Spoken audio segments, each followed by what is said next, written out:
kind of like a tale of irony, if you will. So there is a Titanic museum.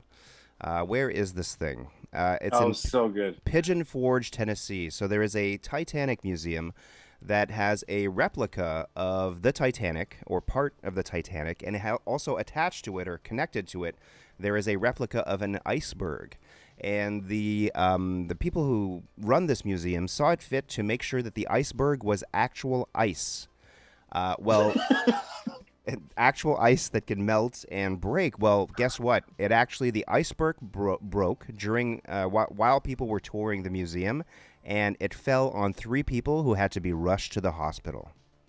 But like So immediately, nobody helped them because they were like, iceberg, iceberg. And they thought it was like a reenactment type situation.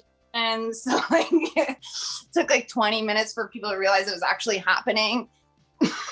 yeah, because you would think they were just being a bunch of asshole YouTubers trying to be funny or something like that. But then when you find out it really happened, you're like, Jesus Christ, the irony right now. Like you would almost be like overwhelmed with the irony of the situation. You'd wait to call 911. But also just the hubris that Mark was saying pre-show, the hubris that you just be like, oh, we're just going to hang a fucking iceberg here and nothing's going to happen. By the way, a question for both of you. Do you think like if ships could think that they would fucking be so frustrated with how much shine the Titanic gets? Like it's got its own fucking, like there's ships out there that have been doing their job. What's that? Ships can sing?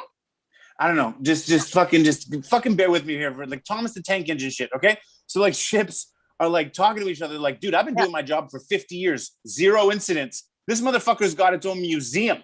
Like it failed the first time. Fuck this guy.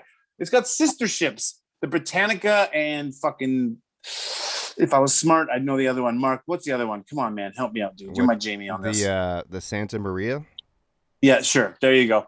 And those guys never fucking failed. You never hear about them. All you hear about is the asshole who fucking mailed it in, went to sleep in the middle of the night, got hit by a fucking iceberg and fucked everybody involved. So yeah, like kind of like our culture, right? Like we're always just like, oh, what idiots, it sank, and then we're putting all this energy and focus on this like failure, and it's like, well, this is the wrong thing to be focused on.